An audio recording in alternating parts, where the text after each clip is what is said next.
But if you're abusing me, I mean, there is ways. Like my first husband, we kind of tussled with each other. It's very toxic. It was because he had PTSD before PTSD was a thing, and I did file for divorce in that case. Okay, so that was me. That was because it's something I didn't understand. It's not that I didn't choose to.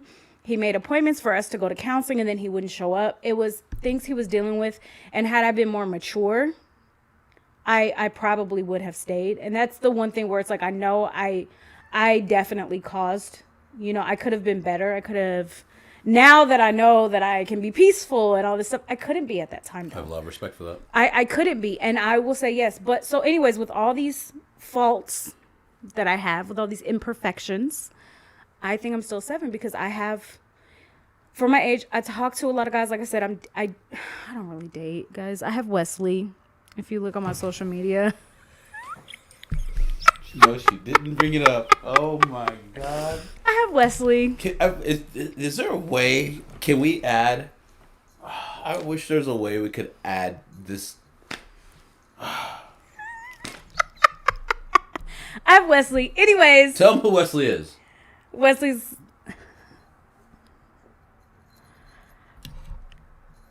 my imaginary boyfriend. Points to anybody who can know. He's from Florin. He is also known as the Dread Pirate Roberts. He is my one true love, and he was a farm boy.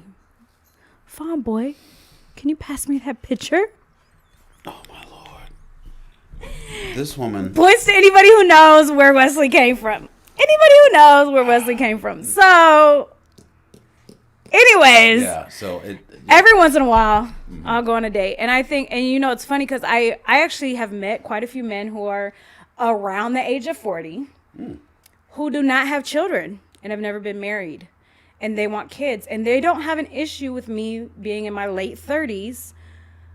The thing is, I don't want any more children. Naturally. And they don't want someone who's 21 either. So, and they're decent guys. Now also... you said they don't want somebody who's 21? Yeah. Why is that? Because they think the mentality, they're too young. Oh. They don't want to, they want. So when I was trying to date or whatever, I was looking for guys who love the Lord. And so they want people who already have that relationship established. And I'm not saying you can't have it younger, because we have a whole ministry dedicated to like younger, it's college and young adults. Like it's dedicated to, college age kids, 20, early 20s. But they want someone who's establishing their faith. But I don't want any more kids. So whether you have kids or not, that doesn't bother me. But I don't want kids. So that is like a deterrent. And they don't have any. And because they don't have any, they want one that they can create. And I respect that. And so I get I'm not everybody's cup of tea. But in my realm of me being my age and me, here's the thing though. All the guys that I date, I'm not hurting for a guy making $30,000 a year. Not gonna happen. Like, that's not even on my spectrum. If you make $30,000 a year and you invest properly and all this other kind of stuff, then you're doing something right. You make more than $30,000. Your just day job is $30,000. That's different. Right. But like I'm not hurting for guys. On that level. I'm a 10% earner. Not because I really want to be. I don't care about it. I looked it up and it was, what did I look up exactly? Because this is like 1%, you make $819,000 a year. Now I wonder if this is still the same what I'm looking at. Okay, 10%. Okay, I'm not quite at 10% according to this. It was a little lower last time. $167,000 a year. Okay. I'm close. Before taxes, of course. 5% is 335, 1% is 819, and 0.1% is 3 million. So I make a little bit less than 10%. I was 10%. I'm definitely 15% then. Yeah. Okay, which I mean, still, and as a woman, I don't want to be that. Yeah.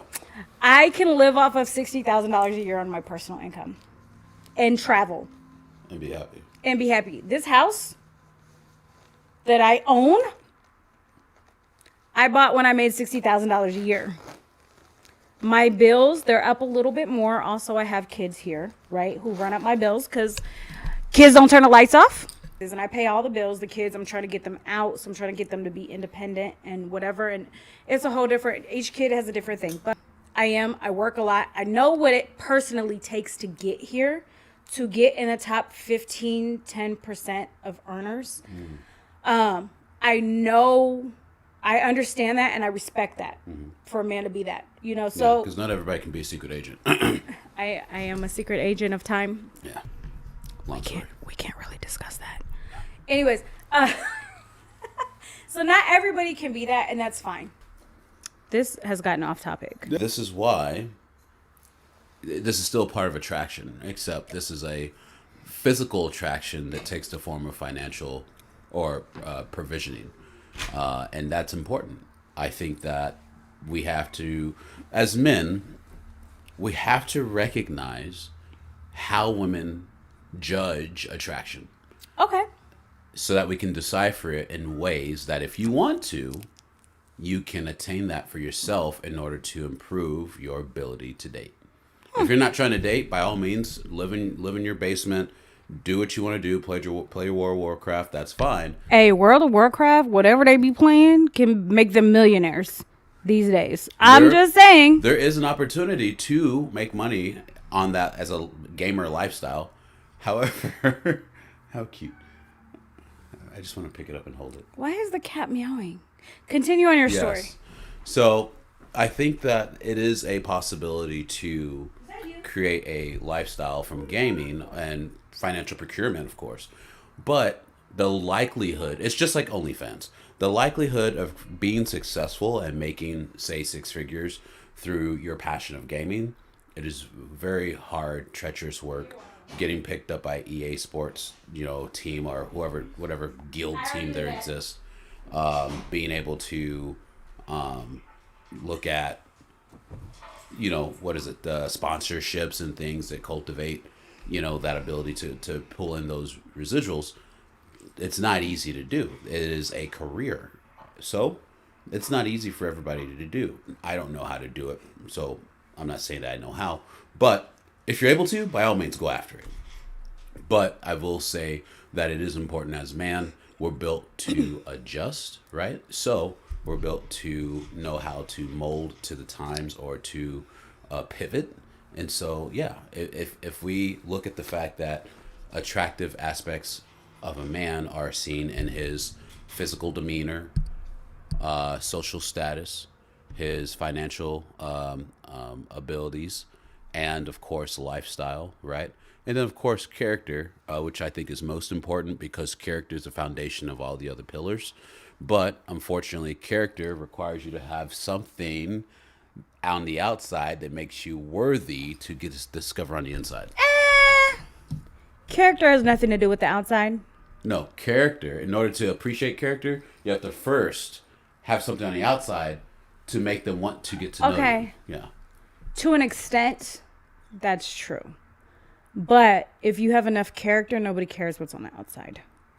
We listen to people who have been blown up by IUDs that have reconstructive, that half their face is gone. We listen to people who have been in fires and saved their family. Mm-hmm. We listen to these people because they have character despite their outer appearance currently. Okay? There are people who have a scary exterior. Mm-hmm. And we listen to them because we know what they've done, and that builds character of who they are. Notice what she said. People that have had reconstructive surgery on their face. People no, they still look scary. Like they still look. It's a healing process. No. Okay. That's what I'm saying. Yeah. Okay. So who will never be the same again. Yes. Right. This is called aesthetic, and I bring this up and highlight it because it doesn't mean you have to be a Kim Kardashian, man's version of Kim Kardashian, or AKA Matt Rife. But you can be interesting enough, right? Whether scary or jarring, right? Or more of a what the F like myself, a guy of color with straight hair. Do you want wings or something? Sure. I'm ordering from Little Caesars. I'm ordering pepperoni pizza stuffed crust, but as long as they're not spicy. You want just regular? Okay, got you. Yeah. Continue. So continue. Sorry, I'm the kid is hungry. Oh, nice. No, I can't handle spice. So as long as as long as there's an aesthetic that you have, you can market that. I would like to believe that if Quasimodo was alive today, I think that would be a marketable trait that he could use to have a conversation around that. In the world of podcasting, we can use our unique features to create a conversation. But the part where I draw the line is where we falsify our aesthetic or uniqueness. And it's not, sorry, our aesthetic or image, and it's not authentic. So again, guy like me, person of color with straight hair, what the F? What's going on? You must be gay, blah, blah, blah. But for anybody that knows me, knows that this just makes sense. That's just who Tokyo is. And I've been this way since I came out of my gangster phase, which then I had to alter my hair and shave everything off. Wait. You had a gangster phase? Yes, I didn't tell you this. I thought you was always like emo skateboarders. No, that came after trying to be like regular black people, and it didn't work. Okay, continue with your story. Sorry. Okay. No, so I mean, like, yeah, so that's where I said screw it, because my dad is not regular black, so he's got like Muslim hair, but he's dark as heck. So it works for me to be able to have this, different aesthetic that I can just throw a flat iron to it and call it a day.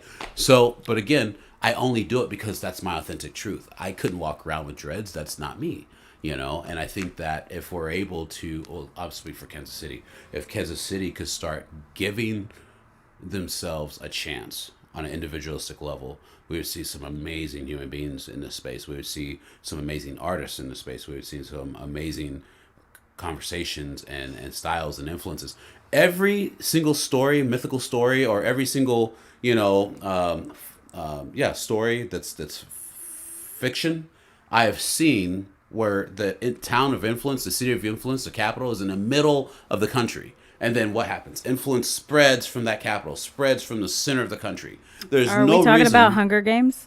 No, but that's a good example. I feel like it was the middle of the country. It was. I mean, I've seen Hunger Games, but like I'm not into it. That's a good example, because here's the thing. We got off topic. So let's try to. So the point is, though, is that physicality, if it's matched with authenticity, yes, we're going somewhere. I think that matters.